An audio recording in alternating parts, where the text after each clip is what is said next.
మహనీయుల జీవితాలు అందరూ వినాలి. అందరికీ కూడా వినిపించాలి. పూర్తిగా మౌనంగా జీవించి ప్రపంచాన్ని జ్ఞానంతో మేల్కొల్పినటువంటి ఒక మహాత్ముడి కథ. ఆయనే శ్రీ రమణ మహర్షి గారు.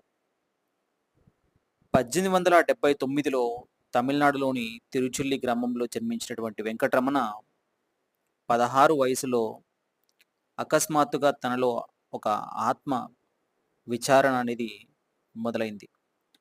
ఆత్మ అన్వేషించడం మొదలైంది. ఆ ప్రశ్నని నేను ఎవరు?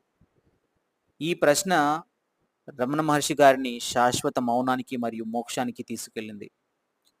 1896లో అరుణాచల పర్వతాన్ని చేరుకొని జీవితాంతం అక్కడే నివసించి ఉన్నారు.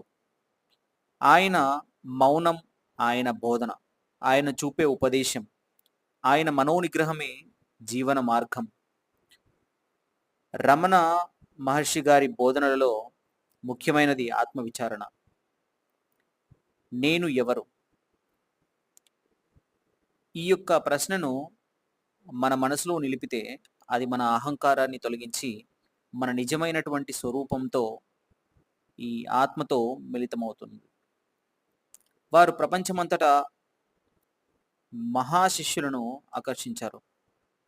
పాల్ బ్రింటన్ వంటి పాశ్చాత్యులను జీవితాలను కూడా మార్చేశారు. వారి మౌనంలో మాటల కన్నా పెద్ద బోధ ఉంది.